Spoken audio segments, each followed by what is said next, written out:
হজরত সুলাইমান আলাইহিসসালামের যুগে এক রাখাল গভীর জঙ্গলে ভেড়া চড়াচ্ছিল। হঠাৎ একটি শিয়াল এসে তার কাছে একটি ভেড়া খেতে চাইল। রাখাল বলল, এই ভেড়াগুলো হজরত সুলাইমানের সম্পত্তি, আমি শুধু পাহারাদার শিয়াল। বলল, তুমি তার কাছে গিয়ে অনুমতি নাও। তখন রাখাল বলল, আমি গেলে তো এই সুযোগে তুমি আমার ভেড়া খেয়ে ফেলবে। শিয়াল তখন অদ্ভুত এক ওয়াদা করে বসল। সে বলল, তুমি নিশ্চিন্তে যাও, আমি নিজেই তোমার ভেড়া পাহারা দেব।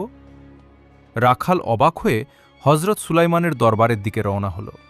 পথে সে তিনটি অদ্ভুত দৃশ্য দেখল। প্রথমটিতে দেখল একটি গাভী, তার নিজেরই বাছরের দুধ পান করছে।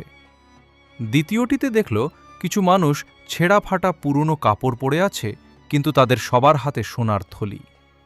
আর তৃতীয়টিতে দেখল একটি পরিষ্কার পানির ঝর্ণা বয়ে যাচ্ছে, কিন্তু তৃষ্ণার্ত হয়ে কাছে যেতেই এমন তীব্র দুর্গন্ধ বের হল যে তার দম বন্ধ হয়ে আসার উপক্রম। দরবারে পৌঁছে রাখাল শিয়ালের জন্য ভেড়া খাওয়ার অনুমতির পাশাপাশি এই দৃশ্যগুলোর অর্থ জানতে চাইল।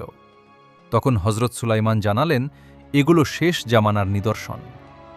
প্রথম দৃশ্যটি সেই সব মায়েদের উদাহরণ যারা দুনিয়ার লোভে নিজেদের মেয়েদের ফিতনায় জড়িয়ে নিজেরা সুবিধা হাসিল করবে। দ্বিতীয়টি হারাম উপার্জনকারীদের উদাহরণ, যাদের অনেক সম্পদ থাকলেও জীবনে কোনো বরকত বা শান্তি থাকবে না, তারা ফকিরের মতোই অতৃপ্ত থাকবে। আর তৃতীয়টি হল শেষ জামানার ভণ্ড আলেম ও নামধারী দিনদারদের উদাহরণ, যাদের বাইরের রূপ দেখতে সুন্দর ও পবিত্র মনে হলেও তাদের অন্তর দুনিয়ার মোহে পরিপূর্ণ থাকবে। ভয়ে কেঁপে উঠে রাখাল জঙ্গলে ফিরে এল। দেখল শিয়ালটি সত্যিই তার ওয়াদা পালন করেছে।